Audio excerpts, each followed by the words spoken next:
Rice star रोज cycle के लिए गुल्लक में पैसे जमा करता था। सुबह का टाइम था, इसलिए नाश्ता करने के लिए वह नीचे जाता है। वहाँ पर उसका बाप खड़ा था।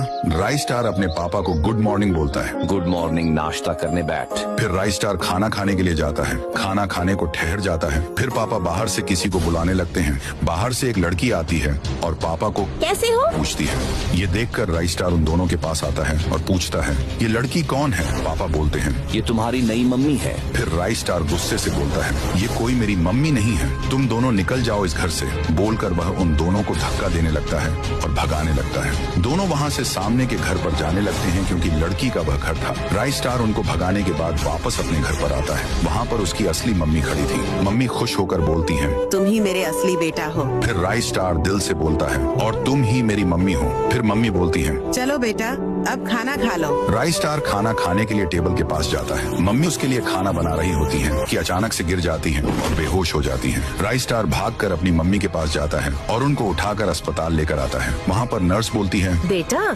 तुम्हारी मम्मी के इलाज के लिए 10,000 लगेंगे। राइस स्टार ठीक है बोलता है और अस्पताल के बाहर जाने लगता है। वह अपने घर के पास आता है, फिर अपने कमरे में जाता है जहाँ उसने गुल्लक में पैसे जमा किए थे। वहाँ आकर गुल्लक तोड़ता है और अंदर के सारे पैसे लेकर अस्पताल के लिए निकल जाता है। अस्पताल पर पहुंचकर अंदर जाता है और नर्स को सारे पैसे देता है। नर्स पैसे लेने के बाद बोलती है, बाहर रुको, ऑपरेशन होना है। फिर राइस स्टार अस्पताल के बाहर जाकर पास में रुक जाता है। अंदर से उसकी माँ की रोने की आवाज आती है। राइस स्टार अंदर जाता है। नर्स बोलती है, उनको बेटा हुआ है, यानी तुम्हारा भाई, पर मैं तुम्हारी मम्मी को नहीं बचा पाई।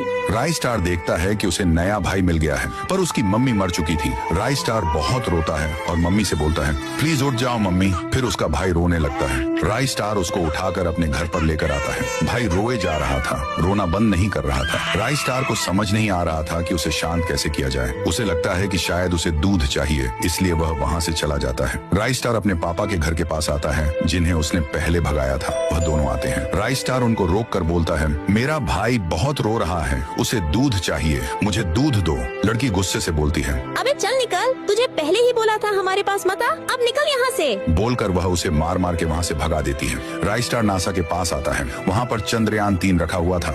राइस स्टार मशीन निकालकर चंद्रयान 3 के स्क्रू टाइट करता है। काम खत्म होने के बाद सुनीता विलियम्स नाम की लड़की आती है और उसे धन्यवाद करती है। वह चंद्रयान में बैठकर चांद पर जाने के लिए निकल जाती है। फिर राइस स्टार नासा के मालिक के पास आता है। मालिक उसे अच्छा काम किया बोलकर पैसे देता है। राइस स्टार पैसे लेकर दूध लेने जाता है। वह एक दूध डेयरी पर पहुंचता है। अंदर जाकर दूध की बोतल लेता है। दूध लेकर घर आता है। उसका भाई अभी भी रो रहा था। राइस स्टार जाकर उसे दूध पिलाता है। भाई मजे से दूध पीता है।